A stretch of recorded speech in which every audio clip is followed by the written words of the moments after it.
Aquí te acompañamos. Sana tu duelo. Comenzamos.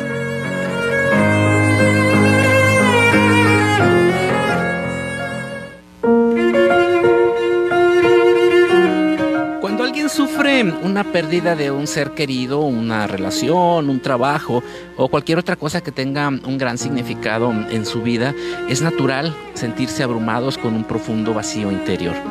En esos momentos el mundo puede parecer descolorido y sin propósito. Las actividades y las relaciones que antes tenían alegría y significado ahora parecen carentes de sentido. La persona afectada puede sentirse desconectada de sí misma y de los demás, como si estuviera flotando sin rumbo en un mar de confusión y de tristeza. El sentido de vida, que alguna vez fue claro y sólido, se desvanece y se convierte en un enigma. Las preguntas existenciales comienzan a surgir. ¿Cuál es mi propósito?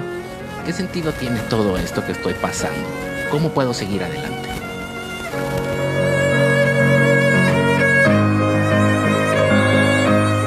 ¿Qué tal? Les doy la bienvenida a esta emisión del programa Sana tu Duelo. Muchas gracias por sintonizarnos como semana a semana lo hacemos. Estamos en vivo aquí en Conexión 98.1 FM y le agradecemos que esté al pendiente de este programa. Les recuerdo que también estamos transmitiendo en Facebook, en Sana tu Duelo Radio. Ahí tenemos también la transmisión para que ustedes la sigan, la compartan, y lo que decimos aquí es precisamente para eso. Son temas que podemos compartir con nuestros familiares, con nuestros seres queridos, nuestros amigos, para estar conscientes de que todos vamos acumulando pérdidas y que de repente pues se nos cierra el mundo y ya no queremos ni vivir. Entonces de eso vamos a platicar el día de hoy. Tenemos nuestras líneas telefónicas a su disposición aquí en cabina, el 312-31-39-98-1, y también en WhatsApp el 312-114-1244. Y para precisamente hablar de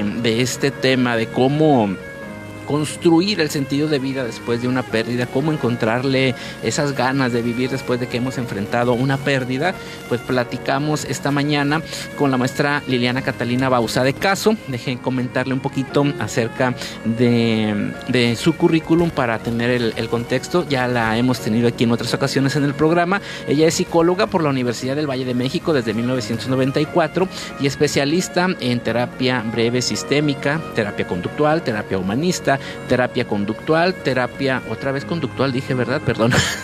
Terapia para el abuso sexual infantil, intervención en crisis y terapia familiar, entre varias más. Actualmente también pertenece al Colegio Oficial de Psicólogos del Estado de Colima, donde colabora en las coordinaciones clínica y de educación continua. Y como siempre, nuestro agradecimiento al Colegio Oficial de Psicólogos porque nos apoyan con personal altamente calificado para platicar de estos temas. Y desde 2017, Liliana Bauza dirige el Centro de Terapia Humanista Familiar TERFAM, con sede en Villa de Álvarez, donde cuenta con los servicios especializados en evaluación y tratamiento de ansiedad, de depresión, desórdenes de la conducta y tanatología. Así es que estamos ante una especialista muy calificada y ya verán ustedes todo lo que nos va a aportar este día a este tema. Gracias, Liliana, por aceptar la invitación nuevamente a Sana tu Duelo. Es un placer, Elías. Muy buenos días a todo el auditorio. Gracias. Cuando tenemos una pérdida, Liliana, ya lo platicamos en el intro, se nos cierra el mundo, no sabemos a dónde ir, estamos fragmentados, estamos disociados y muchas veces no queremos avanzar. Muchas veces se nos hace muy complicado el día a día incluso. Sí. Habría que observar primeramente si es meramente la situación de duelo, o si es una situación de trastorno, como ya hemos hablado en otros programas, pero también las pérdidas hacen que se reevalúe el sentido de la vida. Sí. Y justamente cuando las personas están padeciendo una situación de duelo, sea de pareja, de trabajo, escolar incluso, cuando los chicos ahorita, por ejemplo, que están saliendo de las prepas y que tienen que ir a las universidades, algunos de ellos no tienen un plan de continuar sus estudios, tienen que reevaluarse el para qué existen, el para qué están aquí, y en general la etapa de la adolescencia en el último tercio de los 17, 18, 19 años y hacia los 25 y hasta a veces hasta los 30 años se considera como una crisis evolutiva en donde la persona tiene que reestructurarse, donde ya no puede depender de los padres, ya no puede depender de su sistema de escuela, ya no puede depender a veces hasta ni de sí mismo, porque al haber estos rompimientos de esquemas o al haber estos rompimientos de patrones que tiene en su vida cotidiana, pues obviamente la persona se va a sentir confundida, puede sentirse irracional a veces, se molesta, incluso a veces sin juicio personal. Entonces duda mucho de sí misma. Entonces, ¿qué podemos hacer en la consulta cuando estas personas se sienten tan agobiadas? No observamos síntomas claros de una depresión. Tendríamos que pensar en dos cosas. Una, el sentido de su vida, y dos, el plan de vida que tiene para el futuro. Ok, porque muchas veces este tipo de situaciones nos agarran precisamente así. ¿Y ahora qué voy a hacer? No tengo qué hacer. Y ahorita se me viene a la mente, por ejemplo, personas que están a punto de jubilarse, que durante 25, 30, 40 años han hecho lo mismo, una rutina. Llega el momento de su jubilación, ¿y ahora qué voy a hacer? Y hay quien dice, no sé hacer nada. O hay quien dice, híjole, qué bueno que me liberé de esta carga porque ya estaba hasta el copete de todo lo que pasa en el trabajo, ¿no? Entonces es ahí también donde hay que tener un plan de vida. Tenemos una idea poco clara, pero más bien como basada en supersticiones de que ahora que me jubile, voy a ser feliz. Ahora que me jubile, sí voy a pintar. Ahora que me jubile, me voy a cambiar de casa o voy a hacer algunas cosas. E inmediatamente después de la jubilación, la persona necesita reeducar su rutina y su energía. Porque obviamente no es lo mismo levantarse todos los días a las 5 o 6 de la mañana, hacer un montón de cosas, que ya decir, que me voy a levantar tarde y no poder hacerlo. Eso también conlleva frustración. Pero si dije que quería hacer esto cuando me jubilara, ¿por qué no estoy pudiendo hacerlo? Y vienen ese tipo de preguntas, ¿vale la pena vivir? Vale la pena vivir. Sabemos por estadística que hay un declive entre los 55, 60 años aproximadamente y hasta los 75 años, donde las personas pueden replantearse el estado de su vida. Sí vale la pena. Por ejemplo, una enorme cantidad de divorcios se dan precisamente en ese bloque. Después de que los hijos se van y las personas están alcanzando lo que conocemos como tercera edad o edad dorada, se replantean si seguir juntos o separarse como parte de eliminar los problemas que consideran crónicos en sus sistemas familiares. Y aquí, al hacerse esta pregunta de si vale la pena vivir, se viene a la mente el libro de Viktor Frankl, ¿no? Así el de es. darle sentido a tu vida. Ajá. Y después de esas experiencias que tuvo que vivir y que pasar en los campos de concentración, pues dices tú, sí vale la pena vivir. Bueno, el libro de Viktor Frankl, de El hombre en busca de sentido, está dividido en dos partes. La primera parte sobre la vida de Viktor Frankl y cómo le tuvo que hacer para poder sobrevivir. Es al límite de su fuerza, al límite de su intelecto, al límite de su entrega moral, al límite de su emoción. Porque las condiciones que describe en el libro, pues obviamente son caóticas, desesperadas, a veces sin comida, sin abrigo, en hacinamientos, en barracas, en donde las personas dormían en unas condiciones increíblemente desastrosas, ¿no? Cuando uno lee esa parte del libro, al menos yo personalmente sí lloré, y mira que lo leí hace muchísimos años, ¿no? Y la segunda parte habla sobre una técnica muy buena, que es la logoterapia. La logoterapia es lo que se conoce como la terapia para encontrarle sentido a la vida. Y sin embargo, dentro de esta técnica o dentro de este modelo terapéutico creado por Viktor Frankl, se desprenden otros tipos de modelos u otros submodelos, y algunos de los modelos de tanatología o de resiliencia que buscamos para que las personas puedan salir adelante de una situación de duelo o crisis están basadas en la metodología de Viktor Frankl. A veces había que hacer algo de confrontación, a veces había que hacer algo de consuelo, a veces había que hacer algo de diagnóstico, pero en todos los casos siempre se han observado como etapas en la consecución, más bien en la persecución del sentido de la vida, que después va a determinar a qué se va a dedicar la persona, qué le va a hacer feliz, con qué se va a sentir mejor, y para que pueda seguir soportando las consecutivas pérdidas, porque una persona va a tener crisis cuando es joven, pero ¿qué pasa cuando empieza a morirse sus familiares, cuando empiezan a morirse sus amigos, sí, claro, o cuando empiezan a cambiar los sistemas de los pueblos? Por ejemplo, aquí no sucede, pero bueno, no nos sucede tan a la vista, pero estamos pensando en Ucrania, por ejemplo, ahorita que están en guerra, seguimos pensando en Afganistán, un país que está en alerta. Liliana, en Chiapas, que hay desplazados también. Exactamente, y por ejemplo todo el sistema de migración que tenemos ahorita y que sí lo vemos aquí en Colima, el sistema migratorio de Sudamérica, ¿no? Estos países más pequeños que pasan por Colima buscando alternativas a sus vidas. ¿Qué es lo que están haciendo? Y vemos algunas personas que están sobreviviendo apenas y algunas personas que están utilizando este paso pues para recomponer su sentido de la vida. Pero ahí siguen, o sea, siguen viviendo, saben que es una responsabilidad respirar y comer y tratar de avanzar hacia las metas que ellos se van proponiendo.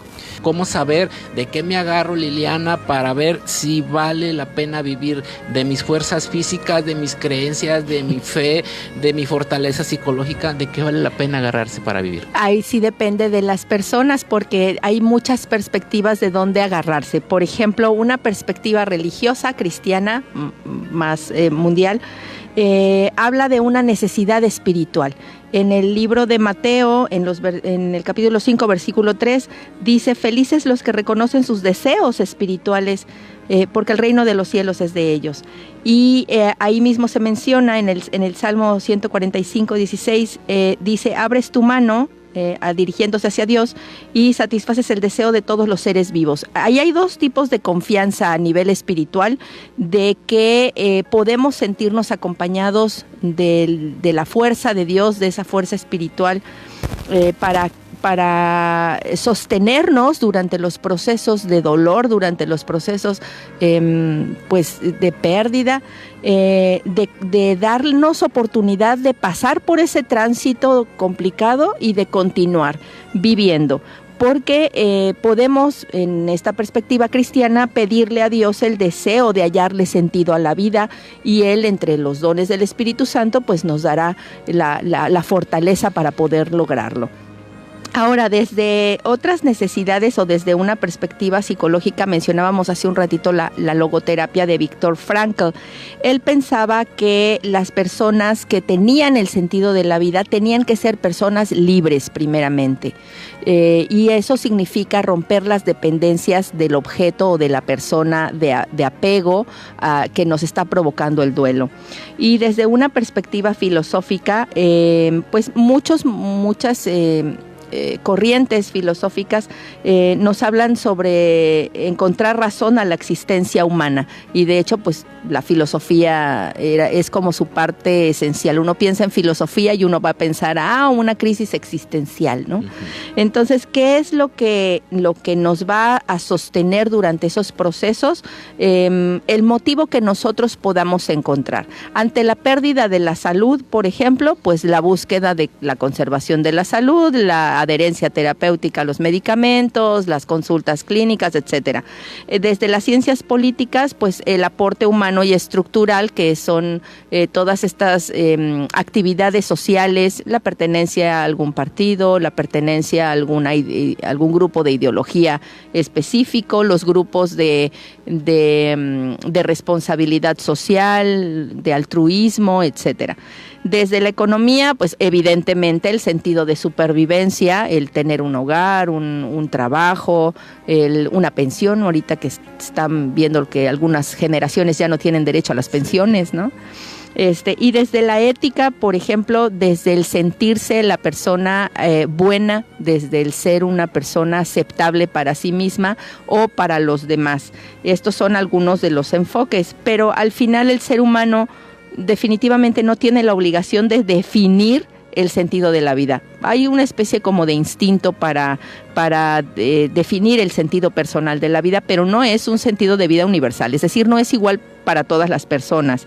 El sentido de la vida difiere de una persona a la otra y tiene propósitos vitales en cada etapa de la existencia. No es lo mismo el sentido de la vida de una persona anciana más cercana al final de su vida, con el conocimiento de que va a morir en algún momento, que un jovencito que se queda sin padres o una persona que acaba de perder el trabajo porque cometió un error, a veces humano y a veces pues por maldad, y que tiene que afrontar las consecuencias de esas acciones. Así que para cada persona va a ser diferente la construcción de su sentido de vida. Sí hay algunas recomendaciones más o menos generales de qué es lo que se tiene que hacer, pero yo siempre recomiendo que se asista a la consulta para que sea esta decisión asistida, a fin de no sentirse ni culpable por las acciones del pasado, pero con la posibilidad de construir ese sentido en el futuro. Hablabas hace unos momentos acerca de Viktor Frankl y cómo definía él que teníamos que ser personas libres y libres de apego. Suena comentarlo, pronunciarlo suena fácil, sin embargo, los apegos está complicado el tema si lo trasladamos a esta temática de cómo encontrar un nuevo sentido a la vida, ahora sin apegos. El ser humano no puede estar sin apegos. Es una falsedad esa idea de que, oiga, ayúdeme a desapegarme de esta cosa o de aquello otro. El ser humano no puede vivir sin apegos. La única persona que puede vivir sin apegos es la persona que ya falleció.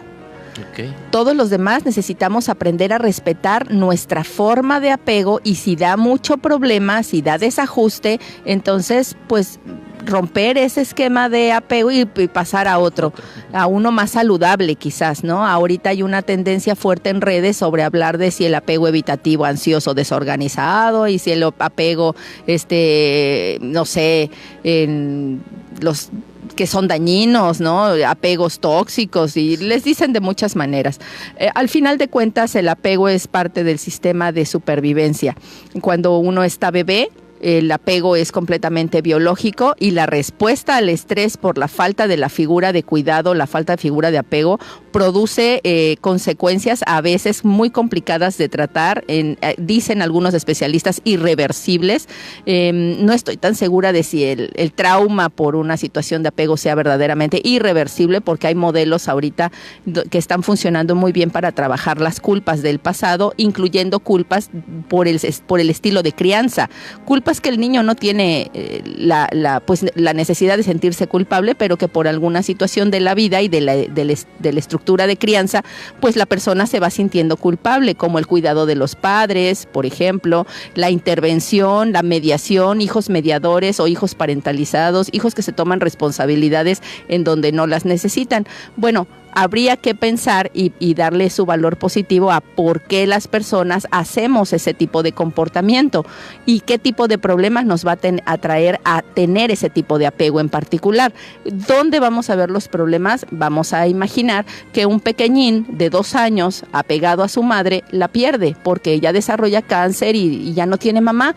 ¿Qué debe de hacer el niño? Instintivamente va a tener que apegarse a la abuela o a la tía o a quien lo vaya a querer acoger, y va a tener que hacerlo por supervivencia. No es lo mismo perder a tu mamá a los 2 años de edad que perder a tu mamá a los 50 o 60 años de edad, porque tu mamá ya está muy viejecita. Lo defines de una manera distinta, porque tampoco es lo mismo perder a una persona que va empezando a vivir que perder a una persona que ya lleva toda la vida y que además está en sufrimiento o dolor por alguna enfermedad. Entonces ahí el sentido de la vida cambia. Ahora, este sentido de la vida y el cuestionarnos si vale la pena vivir y de qué nos vamos a agarrar, ¿es una decisión consciente? A veces sí, la mayoría de las veces se considera intuitivo. La intuición es una parte inconsciente, una parte automática. O sea, por ejemplo, tú estás muy triste o tienes un problema, dejarás de comer un día, 2 días, ponle 3 máximo, tomarás menos agua en esos días, llorarás mucho más en esos días, pero tarde o temprano tu sistema biológico tendrá que sentir hambre.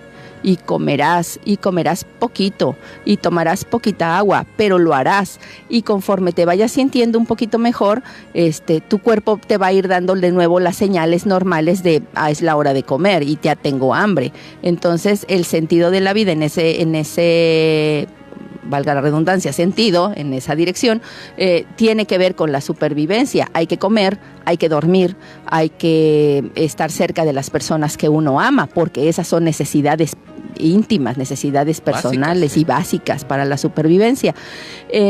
¿Dónde podría no ser de esa manera? En la construcción de estilos de vida, por ejemplo. Ahí podría ser diferente. No es lo mismo igual una persona que hace deporte que alguien que no lo hace. Es una actividad consciente de, el doctor me está recomendando que haga deporte para superar mi duelo, para sentirme mejor, para trabajar con la depresión, con la ansiedad o con los ciclos alterados de conciencia, etcétera.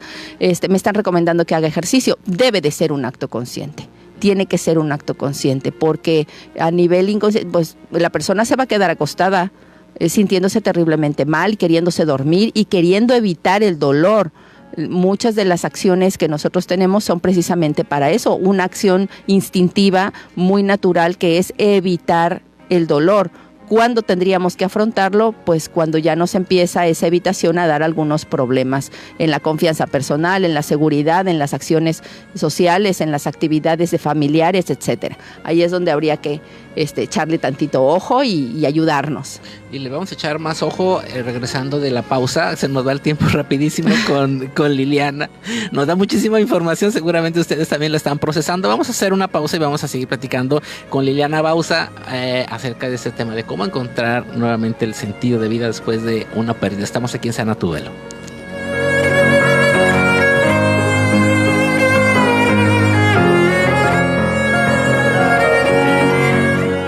Hacemos una pausa, respira profundo, sana tu duelo. Continuamos. ¿Quieres compartirnos algo? Llama a cabina 312-31-39-981 o al WhatsApp 312-114-1244. Todos los lunes de 8 a 9 de la noche, escucha Zona de Juego con lo mejor del deporte local, nacional e internacional. Aquí, por Conexión 98.1 FM. Todos los sábados, 11 de la mañana. En Colima, tenemos un fuerte compromiso con la educación y las familias. Por eso, ya estamos entregando colibecas uniformes a las y los niños de preescolar, primaria y secundaria.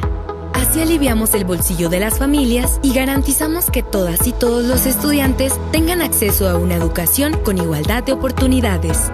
Con educación y bienestar, Colima avanza hacia un mejor futuro. Colima se prepara contigo. Gobierno de Colima. Cualquier acto intencional que causen dolores o sufrimientos graves, ya sean físicos o mentales, para obtener información, una confesión, como castigo, intimidar o coaccionar a una persona, es tortura. Si conoces a una persona víctima de tortura, dile que no está sola.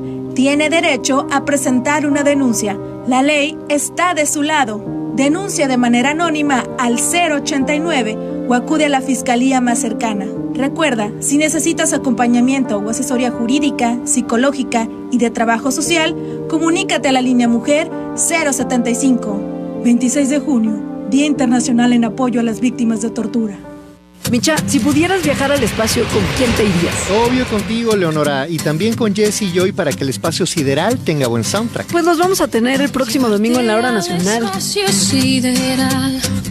Además, la doctora Sandra Aguilar hablará sobre la obesidad en México. Y platicaremos con Gustavo Castillo García sobre su libro El Tigre de Nazar. Acompáñanos el domingo en su estación de radio favorita a las 10 de la noche. Los amigos Chay y Leonora, los esperamos. Esta es una producción de RTC de la Secretaría de Gobernación. Gobierno de México. ¿Buscas trabajo? Ven a la Feria de Empleo Colima 2024. Te esperamos este jueves 4 de julio en el Jardín Núñez de 10 de la mañana a 4 de la tarde. Lleva tu CURP y solicitudes de empleo ya elaboradas. Registro previo en ferias.empleo.gov.mx. Evento gratuito. Secretaría de Desarrollo Económico, Subsecretaría del Trabajo y Servicio Nacional de Empleo invitan. Gobierno de Colima. Este programa es público ajeno a cualquier partido político. Queda prohibido el uso para fines distintos a los establecidos en el programa.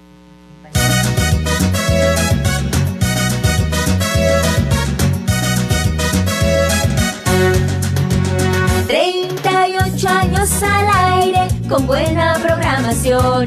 98.1 FM Conexión, con deportes y noticias y programas culturales, apoyando y fomentando a los talentos locales. Siempre estando a la vanguardia con nuestra comunidad, con los jóvenes y adultos y con la diversidad, con programas musicales y con mucha diversión.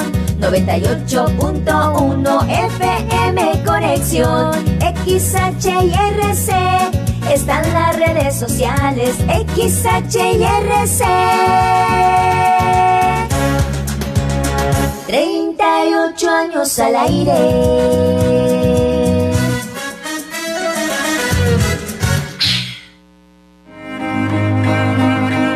La situación por la que estás pasando no debe acabar contigo ni con tus ganas de ser feliz. Sana tu duelo. Regresamos.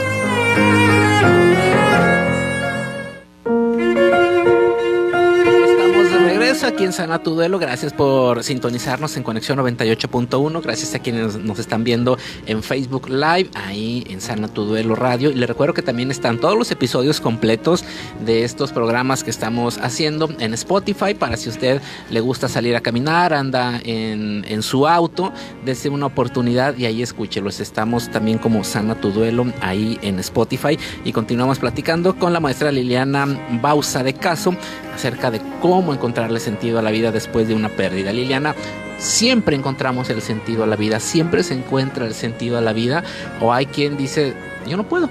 Mira, no quiero. Yo creo que sí. Lo que pasa es que el sentido de la vida de las personas no es el que yo quisiera. Claro. No es el que a mí me gustaría. Hay personas, incluso tenemos frases con las que nos reímos, o a veces tratamos de hacernos más ligera la vida, ¿no? Como de, ay, mira, esa persona anda buscando que lo maten, ¿no? O mira, esa persona anda buscando morirse. O, ay, mira, esa persona anda buscando que lo golpeen. Este tipo de frases nos dice que las personas en sus vidas tienen patrones de diferenciación entre el sentido de una persona y la otra. Hay personas que están enojadas, están confusas, tienen algún trastorno quizás, o meramente tienen una situación de inaceptación de sus vidas, el divorcio, el crecimiento de sus hijos, qué sé yo. Entonces, al hacer eso, la persona obviamente puede entrar en crisis de desorganización. Y las crisis uno las imagina como algo pequeño, como, ay, mira, algo del momento, ¿no? Comentábamos como un ataque de pánico, ¿no? Algo chiquito, algo que dura unos pocos minutos. No, a veces una crisis dura años. ¿Por qué? Porque si la persona comienza a comportarse de esta manera tan desordenada y durante años su vida está en detrimento, por ejemplo, alguien que era muy diligente y de pronto deja de bañarse, o tarda algunos años y se observa la persona con cambios radicales de ideas, ese es el sentido que ha estado construyendo. Es un sentido saludable, no necesariamente, y no tiene que darme gusto necesariamente. A veces las personas necesitan vivir sus procesos de manera personal y en solitario, pero la mayoría de las veces recomendamos que se tengan estos procesos de manera acompañada. Los especialistas tanatólogos hacen este trabajo.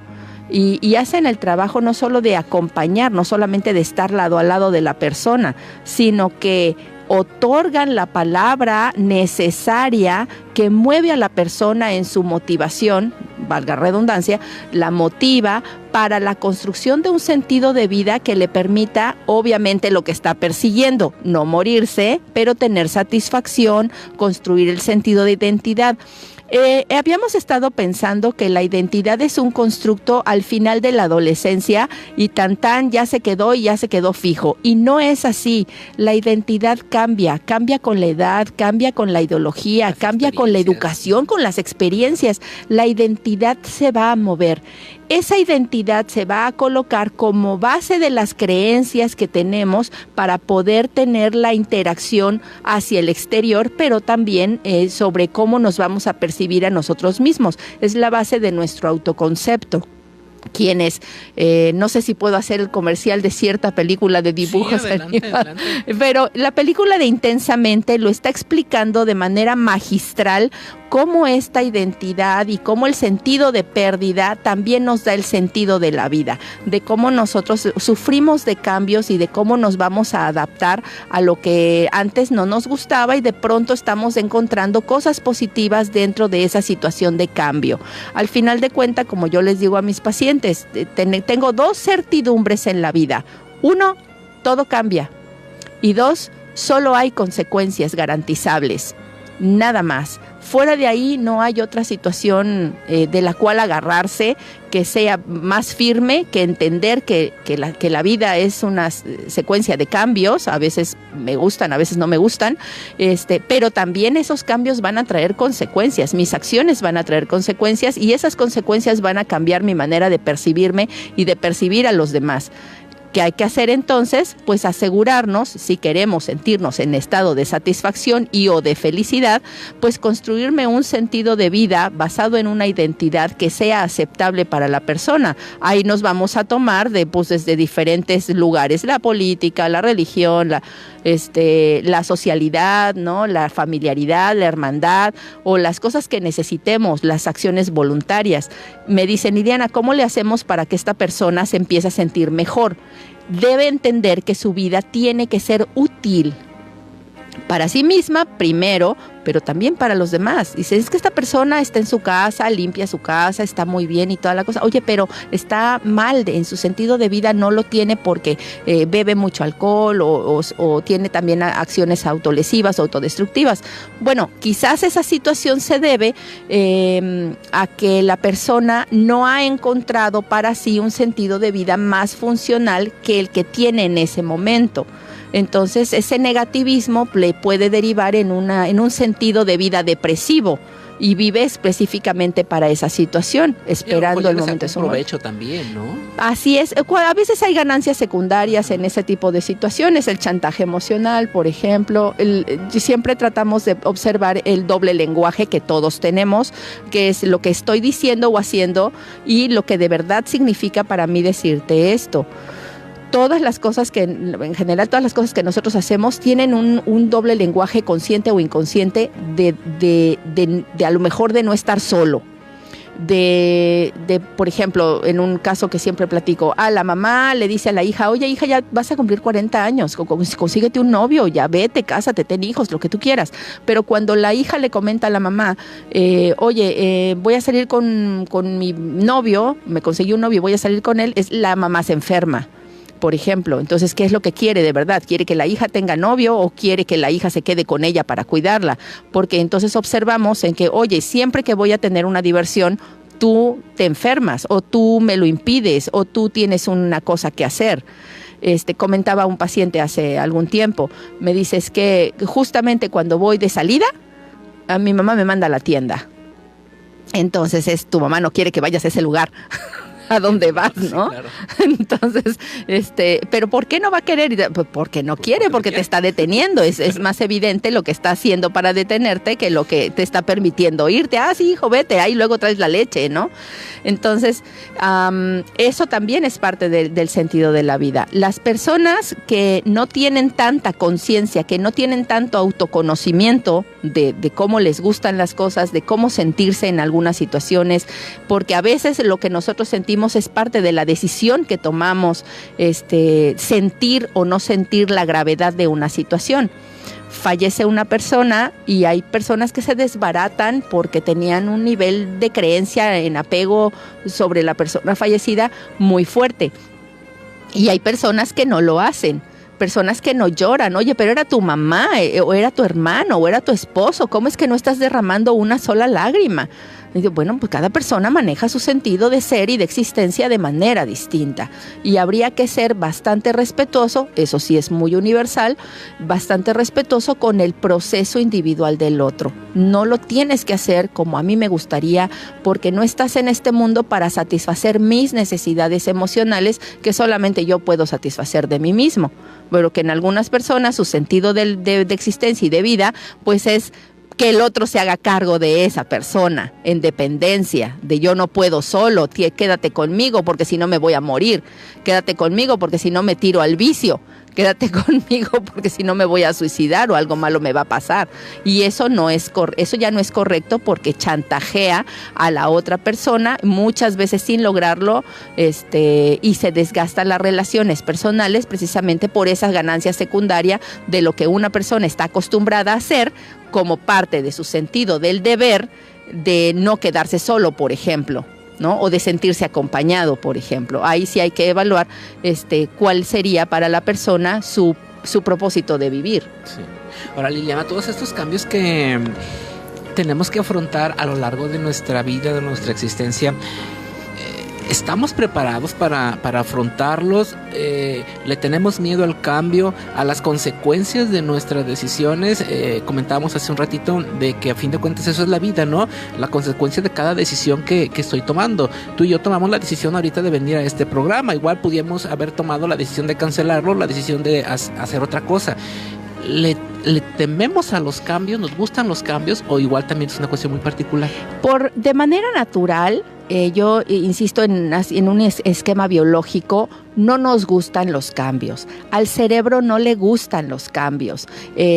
Lo hacemos e incluso observamos que a mayor facilidad en la adaptación al cambio, Jean Piaget decía que había más inteligencia. La persona más inteligente es la que se adapta más rápido a los cambios, pero no nos gustan los cambios. Encontramos, le dicen, desde hace algunos años le dicen la zona de confort. Encontramos en la zona de confort un espacio en donde nosotros interactuamos y que el mundo gire y dé la vuelta, ¿no?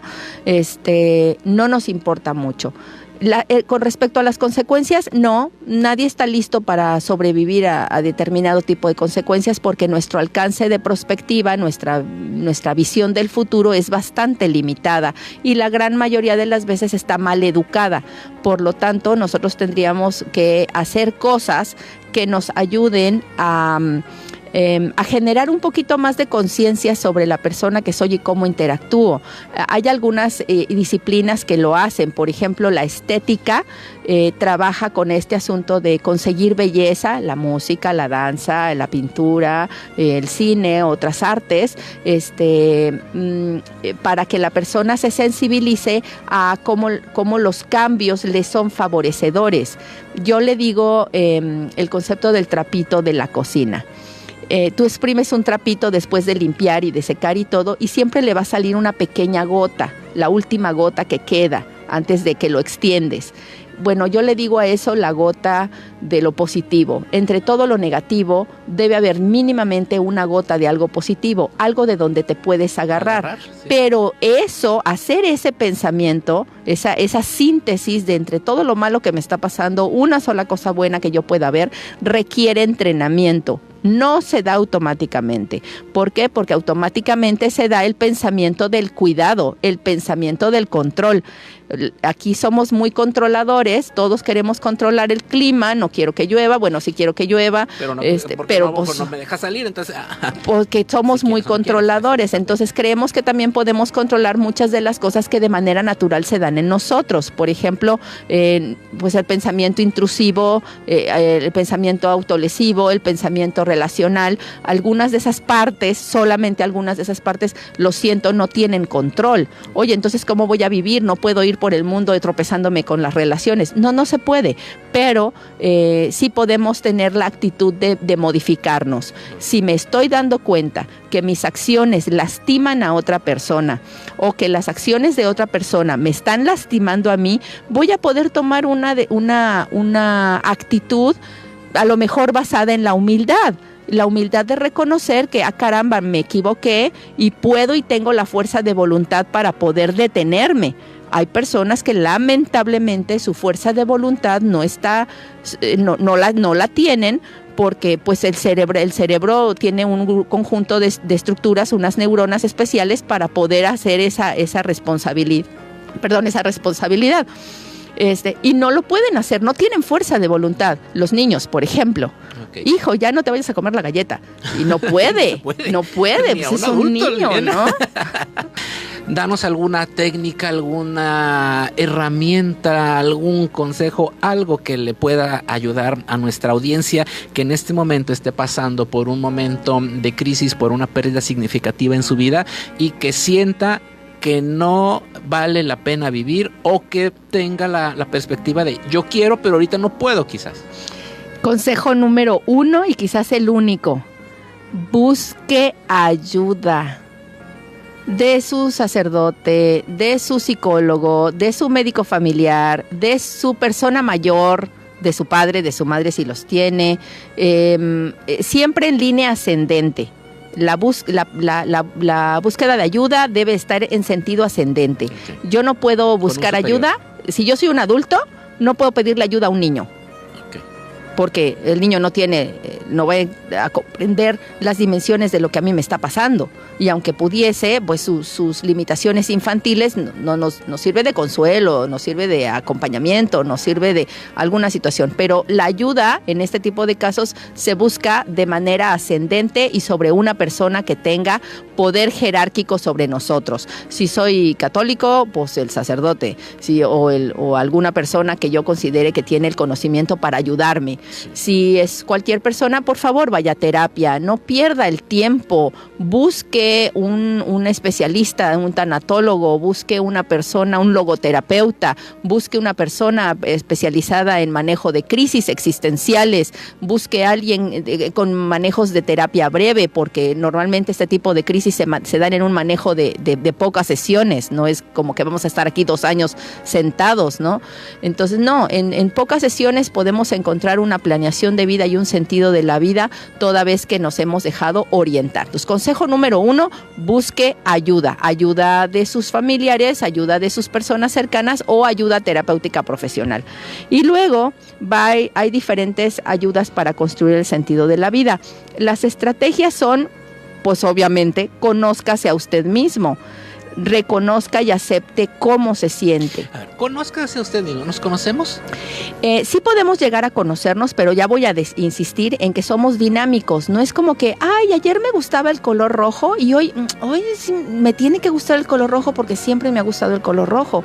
No es así. Voy a insistir en que algunas de las partes de nuestra identidad son dinámicas, cambian. Y hay que respetar esos movimientos, esos cambios. Hay que ser flexibles también. Antes era talla 5, hoy soy talla 11. Yo sé que crecí, yo sé que... pero ¿por qué no eres talla 5? Porque era talla 5 cuando tenía 8 años de edad. Y hoy tengo 50, ya no puedo ser talla 8, por el amor de Dios. Nuestro metabolismo va cambiando. Pues esas cosas, entonces esas aceptaciones nos van a costar un poquito más de trabajo.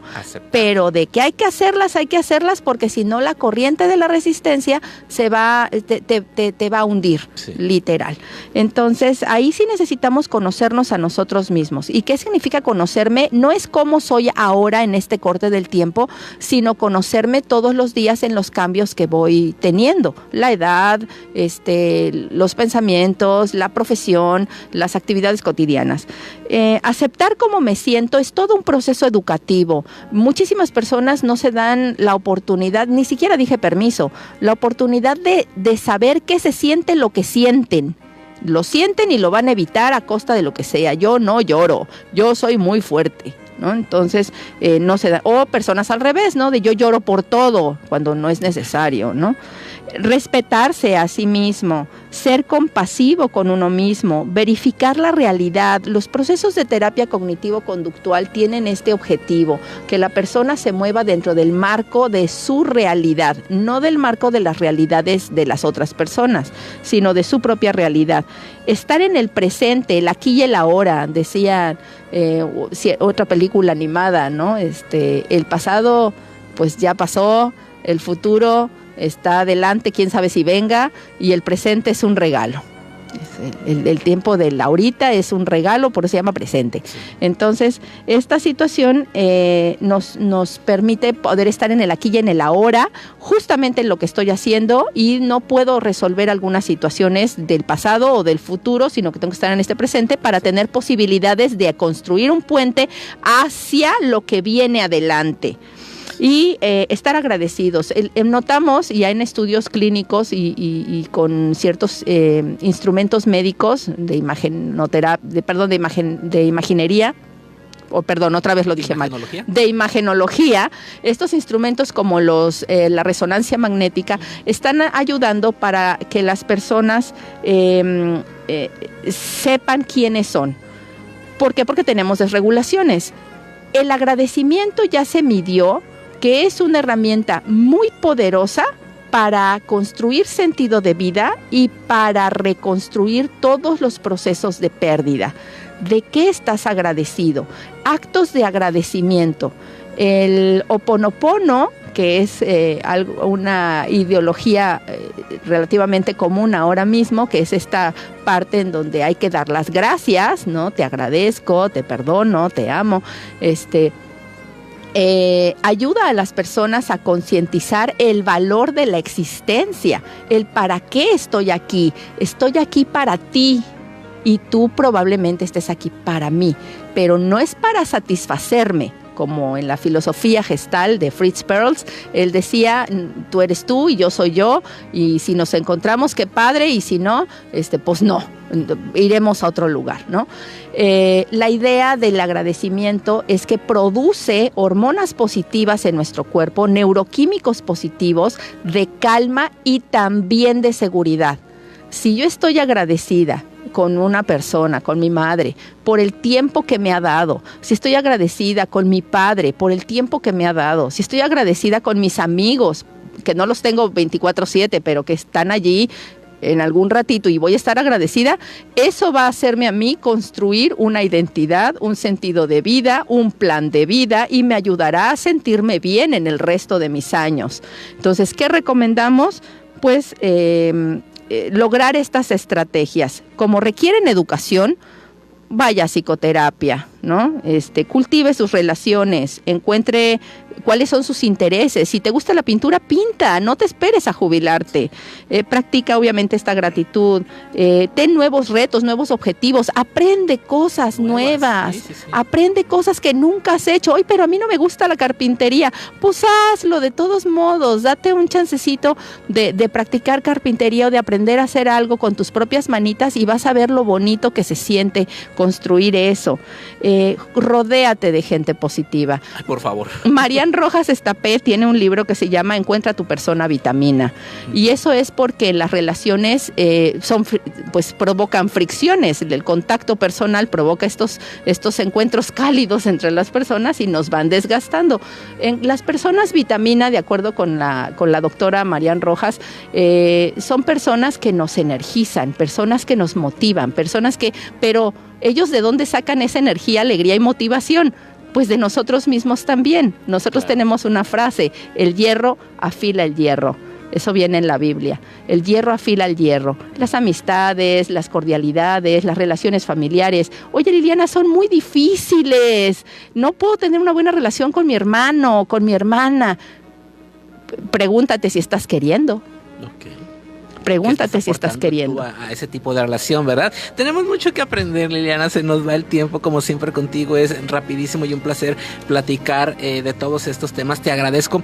En 10 segundos, algo que desees agregar antes de despedirnos. En 10 segundos, por favor, vaya a terapia. Es todo lo que puedo decir. Acúdase a terapia, cuídese, cuide su salud emocional, su salud mental. A nosotros nos pueden encontrar, a mí me pueden contactar en el 312-1456-877, pero nos encuentran con facilidad a mí, a mi equipo de trabajo, en doctoralia.com. Estamos para servirles y atiéndase, sea resiliente, aprenda a vivir. Por favor. Con eso nos quedamos. 312-145-6877, el teléfono de Liliana Bauza. Muchísimas gracias, Liliana, como siempre. Es un placer y felicidades por su aniversario. Muchas gracias. Gracias también a ustedes que se tomaron el tiempo de escucharnos, de vernos. Les recuerdo, el Facebook ahí queda guardado para que usted lo vuelva a ver si no lo vio completo en Spotify. Y nos vemos aquí también la próxima semana en Conexión 98.1 FM. Hasta la próxima. Soy Elías Valencia.